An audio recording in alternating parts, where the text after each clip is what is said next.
Chapter 4. Dishonest Abe. Abraham was tested by circumcision, shaving his pubic hair, washing the forepart and rear, using a toothstick, and plucking his armpits. Nothing is more essential to Islam's credibility than Muhammad's version of Abraham. Islam must prove that he was a Muslim, that his God was Allah, and that he worshipped in Mecca. Recognizing this, Muhammad tried desperately to make the case. We pick up the trail in Tabari's history with something that sounds like Hitler's idea of Aryan supremacy. Tabari. Ham Should be Africans. begat all those who are black and curly-haired, while Japheth, Those would be Turks. begat all those who are full-faced with small eyes, and Shem Which would be Arabs in Islamic parlance. begat everyone who is handsome of face, with beautiful hair. Noah prayed that the hair of Ham's descendants would not grow beyond their ears, and whenever his descendants met the children of Shem, the latter would enslave them. The slavery theme keeps reappearing because Muhammad used the slave trade to finance the spread of Islam. Turning Noah into a racist to justify such behavior wasn't beneath the prophet, but then again, little was. We're going to pass by Muhammad's history lesson on the mythical tribes of Ad and Thamud. Their battles with the Almighty seemed important to Muhammad as he dedicated scores of hadith to them. But I want to focus on the Islamic path to Abraham, as it lies at the core of the prophet's deception. Tabari. Nimrod was Abraham's master and wanted him burned. The first king who ruled over all the earth was Nimrod. There were 4 such kings who ruled all the earth: Nimrod, Solomon bin David, Dul-Qarnayn, and Nebuchadnezzar, 2 believers, Muslims, in other words. and 2 infidels. Nimrod only ruled a city-state. Solomon's kingdom only included a tiny portion of the Middle East. Nebuchadnezzar's realm, like that of Dul-Qarnayn, as Alexander the Great, was large, but neither ruled over the whole world. As for 2 of them being Muslims, Muhammad and Allah are again mistaken. There wasn't a Muslim in the batch. According to Ishaq's Sirah, Tabari. Allah desired to send Abraham as an argument against his people and as a messenger to his worshippers, since there had been no messengers between Noah and Abraham except Hud and Salih. the mythical rulers of Ad and Thamud. If that's true, there couldn't have been Muslim worshippers. 1,000 years had passed with no religious communication.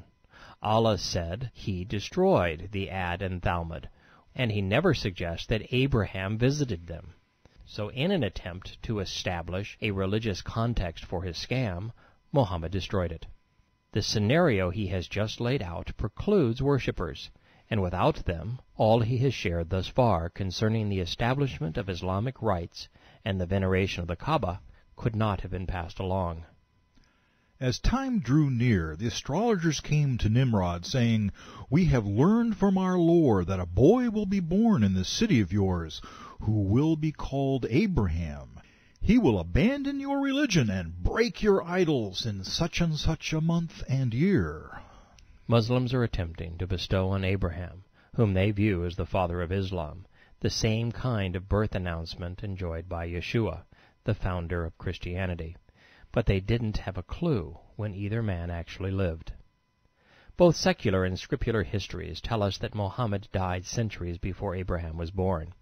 The clay tablets that were unearthed near ancient Babylon, starting in the late 19th century, suggest Nimrod died violently at the age of 40, around 2800 BCE, 2 generations after the Great Flood.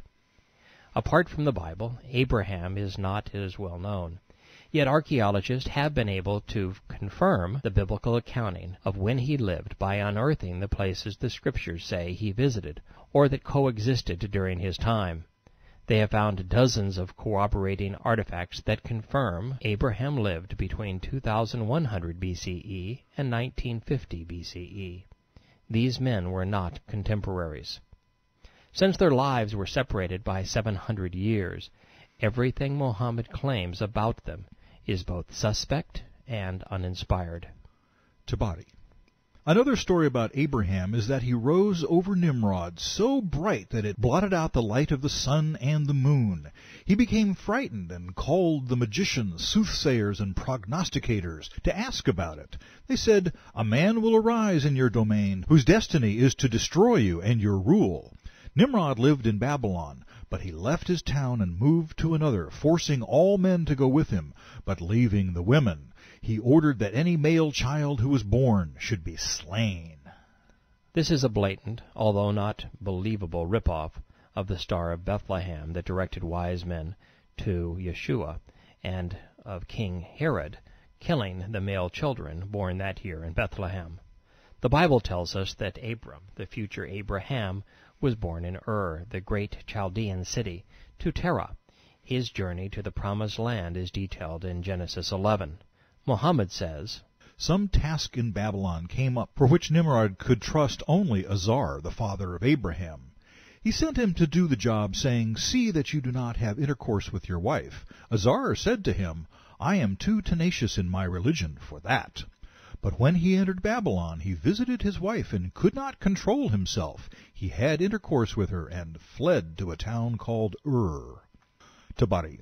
When Abraham's mother found that she was in labor, she went out to a cave near her house and bore Abraham. She shut the cave upon him and returned home. Later, when she went to see how he had done, she found him alive, sucking his thumb. Allah placed Abraham's sustenance in it. Muhammad was abandoned by his mother at birth, so he invented this story to mimic his own childhood. Tabari. Abraham had been in the cave for 15 months. When he said to his mother, "Take me out, that I may look around." Why bother? After 15 months in a cave, he would have been blind. So she took him out one evening, and he looked about, and thought of the creation of the heavens and the earth, and said, "Verily, the one who created me and fed me is my Lord. I have no other God but him." Thus, an infant conceived the first pillar of Islam. But alas, the Hadith and Quran quickly plummet into spiritual delirium. He looked out at the sky and saw a star. "This is my Lord." He followed it with his eyes until it disappeared. When it set, he said, "I do not like things that set." Then he saw the moon rising and said, "This is my Lord." Perceptive kid. Allah began his life as a moon deity. And then he followed it until it disappeared. When it set, he said, "If my Lord did not guide me, I would have gone astray." A 15-month-old baby converts from paganism to Islam by watching the moon. Sure, why not? Like so many Islamic traditions, these were written to provide the context the Quran lacks. Let's dive into the 6th surah to hear what Allah has to say. Quran 6, verse 74.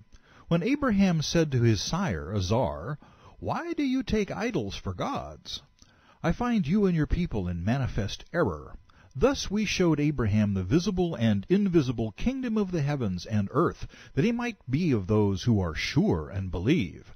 So when night overshadowed him, he saw a star. Said he, "This is my Lord?" When it had set, he said, "I do not love the setting ones."